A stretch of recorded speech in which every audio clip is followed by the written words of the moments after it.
Hi everybody, my name is Tommy Garvey, and I am a collector. On today's special edition of Tommy's Retro Toy Spin, we're going to be looking at this 1986 Mattel Masters of the Universe and She-Ra licensed products catalog. And this is the catalog that Mattel would send out to retailers, not to advertise the He-Man and She-Ra toys, but to basically advertise everything else. So this is a catalog of the miscellaneous merchandise from the franchises that Mattel was going to be releasing. This is an exceptionally rare catalog. There are only like 10 of these known currently in the world. So it's pretty cool to look through. I'm very happy to have it. This is a good opportunity to discuss the difference between rare and expensive. When I say there's only 10 of these in the world, a lot of collectors probably assume that means it's worth a lot of money, or that I must be very rich to be able to afford it. In actuality, this cost me less than $100. I bought it through a public sale that anyone could have had access to. So this is a good example of something very rare that is not very expensive.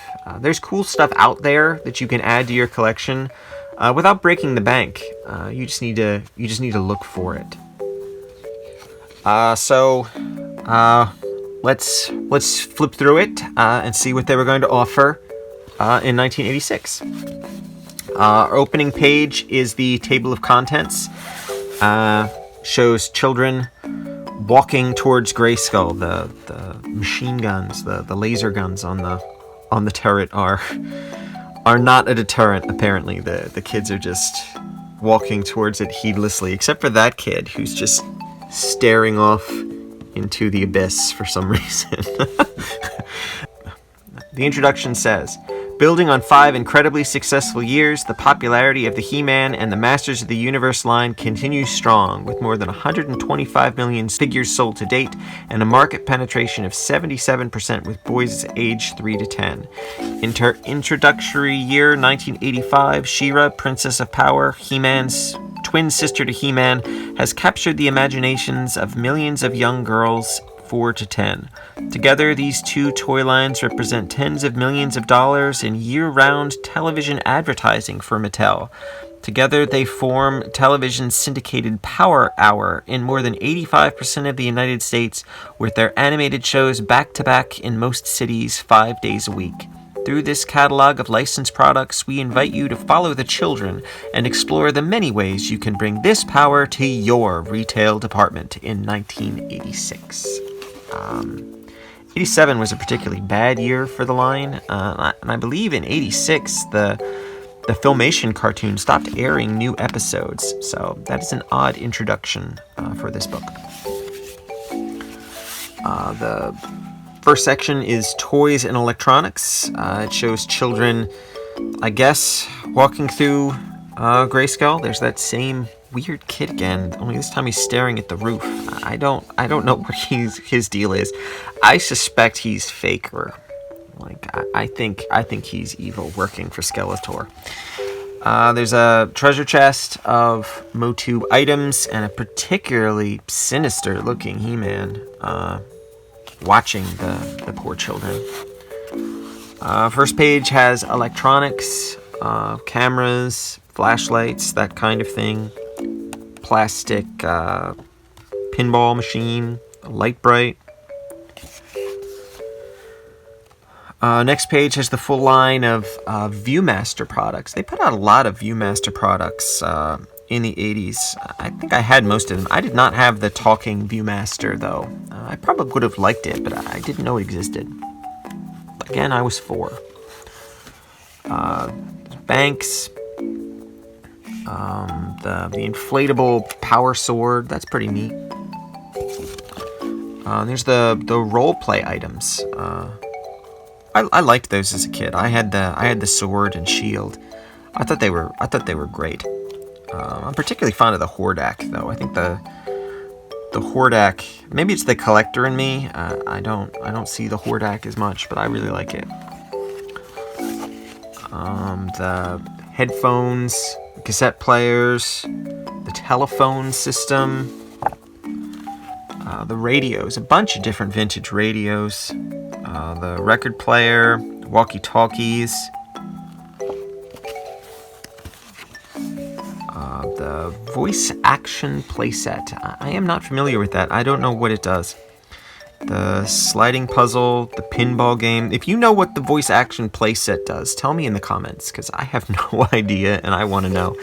I don't know what a fighting top is doing in the electronic section. Next section is games and hobbies. All the kids are sitting around playing the various games. That kid is now drawing Skeletor on the chalkboard. This is a sign. Like, this is a clue. I think he's a plant. I really like that shelf. I think those shelves are great. Cork boards, magic slates, jigsaw puzzles, chalkboards, the whiteboard, the wipe off dry erase board. That's neat. I don't think I've seen that one. I like that someone's drawn Grayskull on it. It says, tomorrow, test, Mr. Mooneyham's class. Meet Keith after school. Weekend, camping with Bill. Call Joe. And someone has a little MOTU Grayskull. I like that. Self-inking stamps. Shrinky dinks. They were everywhere in the 80s. Poster coloring set. Bunch of different coloring sets. The color forms, puffy stickers. Puffy stickers are amazing. Everything should have a puffy sticker. The activity books, storybooks, birthday cards. Paint with water. The board games. The role-playing game, that's an interesting one. I was too young for it back in the day, but I know a lot of people really liked it. Some of the older fans, well, older in the 80s. The tote bags. I'm particularly fond of the molded head backpacks. I think those are pretty cool, particularly the Skeletor. That just looks cool to me. I would wear that. Gift wrap. Record and cassette sets, the record totes. Then we got our large toys and sports equipment. He-Man still looks sinister. I like this Road Ripper. This Road Ripper's not actually in this catalog, but I think it's awesome. I really like that. I think that's a really cool looking toy. I would have bought that. He-Man bike. Roller skates, inflatable chair, the ride-on Battle Cat. That's a very desirable item to collectors now. I think that's on a lot of people's wish lists. The playground equipment. I don't think I've ever seen that. That's a cool one. That's incredible to see. I did not have that. I had the Smurfs, as I recall, like a outdoor playground equipment. We had the Smurfs. Slumber bag, bop bag, slumber tent. I had the yellow Grayskull tent as a kid. I did not have this one, but if I had known it existed, I probably would have asked Santa for both. The crawl through tunnel. Those were fun. I had a lot of fun with those tunnels. You'd wait till one of your friends was like crawling through it, and then you'd roll it and try to make them dizzy. It was fun. The inflatable Battle Cat. That's another one of those really desirable things. Those are hard to find without any holes in them. You do not see those a great deal. He-Man kites. Just a whole selection of He-Man kites. Apparel and accessories. Now that kid's got He-Man, like he's wearing He-Man's face. I'm telling you, he's faker. Sportswear. I've always been particularly fond of that version of Skeletor. Like they use that on a bunch of different things. I think it's really nice looking. I like that image of Skeletor. More sportswear, a bunch of different belts. Watches, underwear and thermal undershirts, underoos, ever popular 80s item. Sandals. I like the shoes. I think those shoes are actually cooler than the shoes they recently released for Revelations. I like those a lot. I think those are neat. If you're gonna do Skeletor shoes, you should do those. Raincoats, particularly ugly socks. Like, those socks are hideous. Knit caps and scarves, gloves and mittens, pajamas. That kid looks really happy in his pajamas. Slippers. I always like the molded head slippers. Those are my favorites growing up. I think I had both pair and Optimus Prime, and I just mix and match them. You know, create my own little story. Tote bags and suitcases. The clip-ons. Those are cool. The Ben Cooper Halloween costumes. These are the little plastic molded face masks and that plastic smock. I think Buzz Off is my favorite. I like his name on there. He wears his own name on his chest just in case he forgets it, I guess. The 80s had the best Halloween costumes for that reason. The more expensive rubber Ben Cooper Halloween masks, Iron-on transfers, Skeletor and Beastman, plastic Halloween costumes. Then we get into dining and party items. He-Man is still watching. It's kind of ominous. Birthday party things, balloons, party favors, paper plates. The Topps trading cards. Those are some of my favorite items of the vintage era. I love the colors. I love the iconography. I think those just look incredible. I love those. The Wilton cake pan. My mom made me one of those for my 5th birthday, and I have never forgotten it.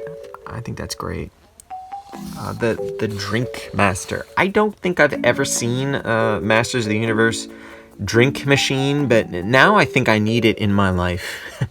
I have no idea what I would do with that, but I would absolutely buy it. I challenged myself and said, like, what one item from this book would I want to have? And I think that one's pretty close to the top of my list. That might be the thing I go with. Looking through it, like, what 3 items would you most want? If you could have anything from this book, what items would you take? Tell me in the comments. I'm genuinely interested.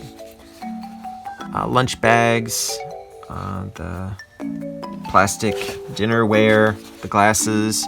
One of the Masters of the Universe lunch boxes. They made a bunch of different lunch boxes designs in the vintage era. Personal care items. The talking toothbrushes, the power toothbrush.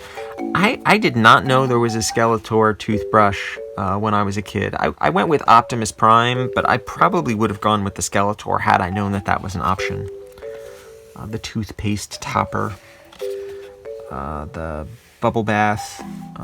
Interestingly, the book does not have She-Ra or Hordak. It just has He-Man and Skeletor. I don't know if they were like 87 releases instead of 86 or what, but that's interesting. The floating soap dish dispensers. Those are silly, but I really like them. I think those are great. Soap dispensers, the sponge mitt and soap sets. Those are cool to see because a lot of times those sponges from the 80s deteriorate, and then you can't really see what they were like originally. So it's nice to have a clear picture of them. Towels, the cup and toothbrush set. This is one of the true rarities of the vintage MOTU merch world. The hand shower, the He-Man shower head. That is very hard to find and very expensive when and if you can find one. It's another one of those items that is kind of silly, but I think it's great. I definitely want one of those. Furnishings. The kid has a plush Orco on his bed. That's pretty cool. The toy chest and bench. The toy toter. These are popular with collectors. A lot of collectors try to find those to decorate their collection room with. The toy chest and bookshelf. Table and chairs. I don't think I've seen that. Fabric. Oh, there's the plush Orco. The bookshelf. That's neat. I would use that right now for pieces in my collection. The TV tray. A step stool. Drapes with the ever popular MOTU pattern. I had sheets in that pattern. I think every kid in the 80s did. A bed tent. I'm not familiar with that. I did not have that growing up, but I probably would have really liked it. Particularly you could have like little campouts. That'd be cool. Waste basket. Talking alarm clock. A clock. The Grayskull talking alarm clock. A whole variety of different clocks. Oh, there's that pillowcase. There's the fabric design. Now we move on to the Princess of Power section. So this is the She-Ra stuff. I like the brother introducing his younger sister to the world of He-Man and She-Ra, sort of passing the torch, as it were. And a slightly less scary She-Ra watching them. She doesn't creep me out as much as the He-Man does. AM/FM radio, a light bright, FM microphone. That's cool. A little tea set. The She-Ra Viewmaster, She-Ra radio, wrist radio, paper dolls. She-Ra paper dolls, jigsaw puzzle, flashlight. I think my sister had this book bag when we were kids. I definitely remember that. Sleeping bag, magic slate, waste paper basket, TV trays, a toothbrush, power toothbrush, cosmetic set, her bed sheets, her bath set. Still no Sokies though. Still no She-Ra and Hordak shampoo. Towels, party supplies, novelty jewelry, bag, suitcases, backpacks, the molded head She-Ra backpack. That's pretty cool. I don't think I've seen that one. Bathing suits, She-Ra sneakers. I like that the She-Ra sneakers have She-Ra on the bottom of them. That's nice.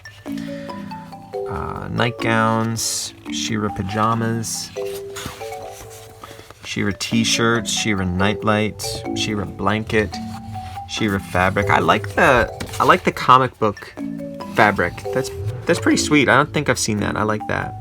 That's neat. And then the back page has the kids standing at the road sign. It says retail stores everywhere. And I guess the kids who went to see He-Man are now going to go see She-Ra and vice versa. So that's cool. And then the last page is an index of manufacturers so that the retailers could contact those manufacturers and order some of these items. It has all their names and contact information for any of the stores who wanted to get in touch with them. So that's pretty neat. Then the back of the catalog says Mattel Licensing and has their old address in Hawthorne. So there you go. That is the 1986 Mattel He-Man and She-Ra licensed products catalog in its entirety. This is pretty cool to own. Like I said, there's only like 10 of these in existence. But in addition to being a rare collectible, it's also a useful piece for research. It's a resource that I plan to use. I really like MOTU merchandise, so it's nice to have a list of everything that was released in '86, or at least was going to be released in '86. And I'm always trying to build my reference library for my collections. I'm a big believer in research. I think everyone should have access to materials that will answer any question they might have about their collection or about pieces that they're seeing. So I think this is going to be a good addition to both my library and my collection. I am very happy to have this. I hope you enjoyed looking through it. Thanks for joining me on a special edition of Tommy's Retro Toy Spin. See you next time, Retro Tears.